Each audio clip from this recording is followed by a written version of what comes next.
So before I was a filmmaker, I was actually an artist. I am still an artist as a filmmaker. I just changed my art to a different canvas board. But before I ventured into becoming a full-time filmmaker, I spent a lot of time producing, engineering, and writing music. This is the reason why I focus so heavily on music video production, is because at the end of the day, I am still an artist. Coming back and going into business full-time for myself, I saw the opportunity to get back into audio engineering.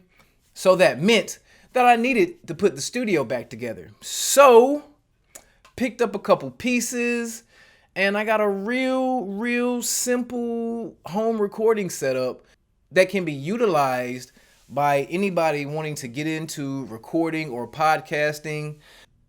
Me personally, I was going for a more cost-efficient scenario that would still produce a quality sound. The audio interface, in my opinion, is the most important one. So I decided to stick with the Presonus brand, being that I am familiar with it. I am familiar with the button layout. I decided to go with the Presonus Audiobox USB. Brand new out of the stores. You can pick these up somewhere around $100. It has 2 microphone inputs. One of the things that I like about this particular interface, and one thing that made me gravitate towards it, it has XLR and line inputs. The only real downfall I have about this particular interface is the headphone jack is located on the back. So the monitors, these are the Mackie XD3 active monitor system. They are not super huge. They have the 3-inch cone woofer on them. But to my surprise, as small as these monitors are, they have an incredible sound.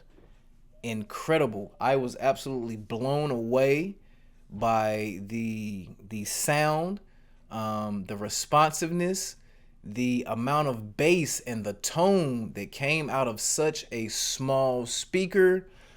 The foam and the monitors for $90 roughly, $90 plus tax.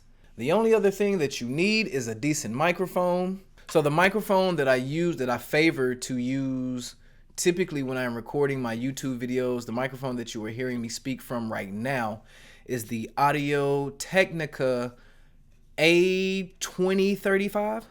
This microphone is roughly $100 in the store. Condenser microphone, so good for, you know, recording vocals or instruments in the studio.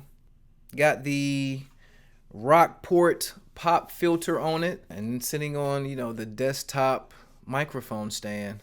I think the only component that I haven't shown is my keyboard. You may not physically need a keyboard. I am only showing you the things that we went and purchased to get the studio back up and running. So I'm basically still using my Roland XP10, which is a discontinued keyboard. But if you know about the Roland Sound Bank, the XP10 is a gem. Overall, this is about a $300 setup, excluding the computer.